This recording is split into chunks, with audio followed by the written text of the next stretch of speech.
इतिहास विशेष प्रोफेसर गणेश पवार जी,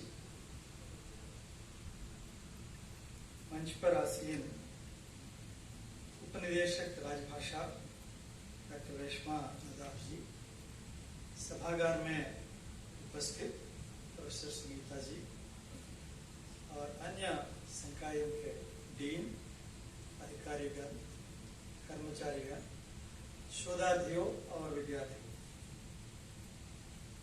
हर साल हम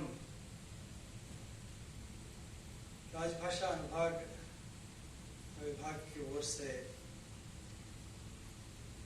हिंदी दिवस या हिंदी सप्ताह मनाते रहते हैं। हम ये सप्ताह इसलिए मनाते हैं कि इस सप्ताह के माध्यम से हम हिंदी भाषा के प्रयोग के प्रति अपनी वचनबद्धता प्रकट करना चाहते हैं। अब 75 साल बीत गए। ये जो नई शिक्षा नीति लागू हुई है, उसमें भी भारतीय भाषाओं में ज्ञान के अंतरण और भारतीय भाषाओं से कार्यालयों का काम हो, तो इस दिशा में हम प्रयास कर रहे हैं, प्रयासरत हैं और प्रयास जारी है। हाँ, हम सब जानते हैं कि भाषाएं बहुत प्रधान भूमिका समाज और राष्ट्र के निर्माण में निभाती हैं। भाषाओं के बल पर ही संप्रेषण होता है। पूरी दुनिया का काम भाषाओं के माध्यम से ही होता है।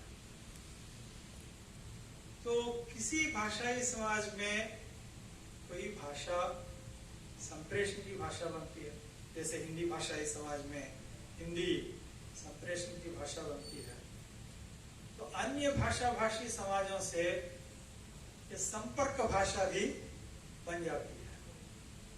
दूसरे भाषाई समाजों से इस भाषा को के माध्यम से हम संपर्क स्थापित करना चाहते हैं, अपने विचारों और भावों को प्रस्तुत करना चाहते हैं।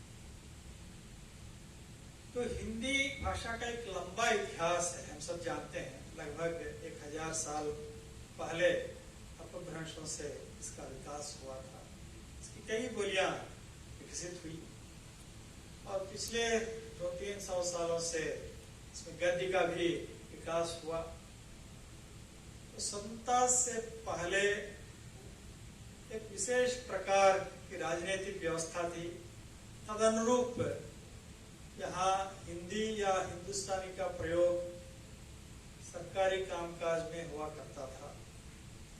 अब स्वतंत्रता के बाद मंत्रालयों की स्थापना हुई और विशेष प्रकार के कार्यालयों की भी यहाँ स्थापना हुई। बात यह है कि जैसा कि मैंने स्पष्ट किया, ये जो भाषा का हम प्रयोग करते हैं, अलग अलग स्तरों पर इसका प्रयोग करते हैं। ठीक है, संप्रेषण और विचारों के विनिमय में भाषा का प्रयोग करते हैं, संपर्क के लिए करते हैं। तो इसके साथ शिक्षा माध्यम के रूप में भी भाषा का प्रयोग करते हैं, ताकि दूसरी पीढ़ियां भाषाओं को सीखें और इस भाषा के माध्यम से काम करें। तो जब हम काम की बात करते हैं या कार्य की बात करते हैं, तो या तो हम उत्पादन से जुड़े रहते हैं या सेवा क्षेत्र से जुड़े रहते हैं। तो इसलिए सेवा क्षेत्र और उत्पादन क्षेत्र से जुड़कर जिस प्रकार की भाषा का हम प्रयोग करते हैं, उसको अक्सर हम कार्यालय की भाषा के रूप में देखते हैं। कार्यालयीन हिंदी, तो जो जिसका प्रयोजनमूलक हिंदी के नाम पर जिसका प्रचार प्रसार हम करते आ रहे हैं। तो अब इस क्रम में पिछले 75 साल से हम ये कोशिश कर रहे हैं कि हिंदी माध्यम से पूरे सरकारी कार्यालयों का काम हो या जनता का काम हो।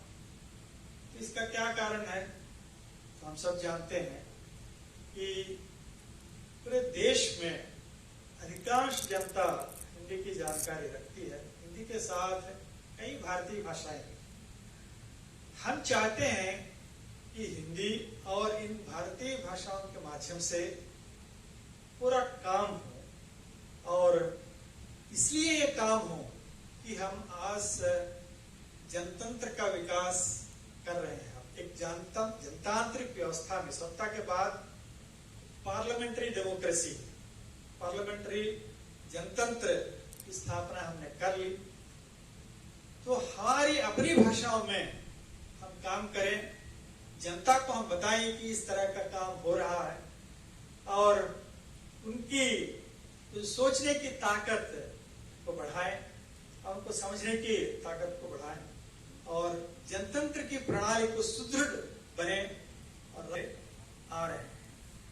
तो ये सारी चीजें एक ओर हैं। तो दूसरी ओर हम इस प्रकार के भाषा प्रयोग को कैसे सुनिश्चित करें कि इस प्रकार का भाषा प्रयोग हो। तो इसके लिए योजनाबद्ध रूप में सब काम हमने शुरू किया।